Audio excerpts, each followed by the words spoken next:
اللهم عجل لوليك الفرج واجعلنا من أعوانه وأنصاره. ایک تو مستحب اعمال عید غدیر کے حوالے سے عید اللہ الاکبر ہے اور نزدیک ہے کہ عید قربان کے فوراً بعد عید غدیر آنے والی ہے کہ جو اسلام میں اور نظام الہی میں سب سے بڑی عید ہے، اور اس میں چند اعمال ہمارے لیے بیان ہوئے ہیں۔ تو چند اعمال ہیں مستحب، ان میں جو باعث ثواب اور حامل اہمیت زیاد یہ عمل ہے کہ جسے براءت از دشمنان خدا، براءت از دشمنان اہل بیت، یہ ایک عمل ہے برجستہ کہ اس زمن میں حضرت آقا امام جعفر الصادق علیہ السلام ان سے سوال کیا اور ان سے پوچھا کہ کیا عید الفطر اور عید الاضحیٰ کے علاوہ بھی مسلمانوں کی کوئی بڑی عید ہے؟ یہ راوی نے سوال کیا چھٹے امام سے، انہوں نے فرمایا ہاں ایک عید ایسی بھی ہے کہ جو ان دونوں سے عظیم تر بھی ہے اور باشرافت تر بھی ہے۔ تو راوی نے سوال کیا وَأَيُّ يَوْمٍ هُوَ، وہ دن کہ جو عید الفطر اور عید قربان سے بھی عظیم تر ہے اور باشرافت تر، وہ کون سا دن ہے؟ تو فرمایا یوم نصب امیر المؤمنین علما للناس، یہ وہ دن ہے کہ جس دن امیر المؤمنین علی علیہ السلام کو لوگوں کے لیے امام و رہبر و پیشوا قرار دیا پیغمبر اسلام نے خداوند متعال کے اذن سے۔ تو راوی نے دوبارہ سوال کیا وَأَيُّ يَوْمٍ هُوَ، وہ کون سا دن ہے کہ جس دن آقا امیر المؤمنین کو جو ہے پیغمبر اسلام نے باذن اللہ لوگوں کے لیے امام و خلیفہ و جانشین رسول قرار دیا؟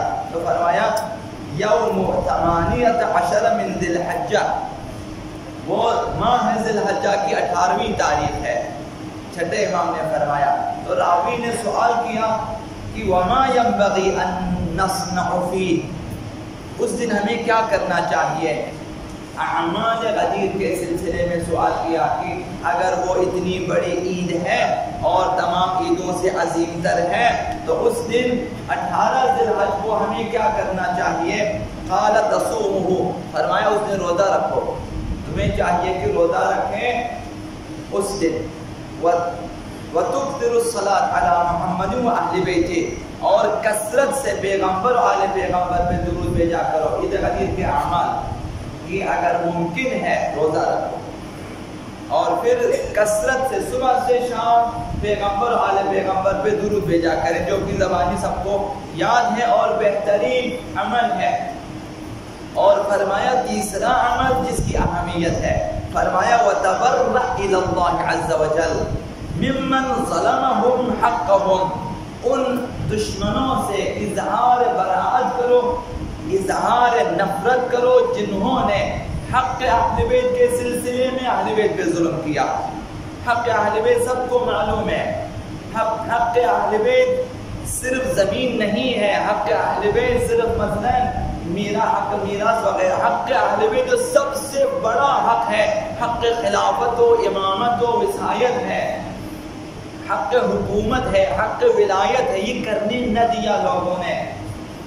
اہل بیت کو حکومت کرنے نہ دیا جو خدا نے انہیں دیا پیغمبر اسلام کے بعد، من کنت مولا بعد علی مولا، آج کے بعد جس کا میں ولی سربراہ اور حاکم ہوں لوگوں کا، آج کے بعد آقا امیر المؤمنین اور ان کے بعد ان کے 11 فرزند ولی ہیں، حاکم ہیں، امام ہیں، رہبر ہیں، پیشوا ہیں۔ لوگوں نے یہ سب سے بڑا ظلم ہے۔ تو جنہوں نے ظلم کی بنیاد رکھی، اہل بیت کو امامت کرنے نہ دیا، اہل بیت کو خلافت کرنے نہ دیا، اہل لوگوں کی رہبری کرنے نہ دیا، لوگوں کی پیشوائی، ان سے اظہار براءت کرو، اظہار نفرت کرو۔ تو اس کا معنی کیا ہے کہ اظہار براءت یہ ہے کہ دشمنان اہل بیت سے دوری اور جدائی اختیار کرو، نفرت کرتے ہوئے ان کی سیرت سے، ان کی محبت سے، ان کی دوستی سے دوری اور بیزاری، ان سے نفرت کریں اور براءت اللہ کریں۔ اس کا مطلب یہ ہے کہ ان سے بیزاری کا اظہار کرتے ہوئے ان کے شر سے اللہ کی پناہ طلب کریں۔ یہ کہ خداوند متعال کے سامنے آپ نے جو ہے یہ اظہار، خدایا میں ان سے بیزار ہوں، ایک ایک سے میں بیزار ہوں اور ان کے شر سے مجھے اپنی پناہ میں رکھیں، اس کا نام براءت ہے۔ ان سے میں نفرت کرتا ہوں اور مجھے اپنی پناہ میں رکھنا ہے ان کے شر سے۔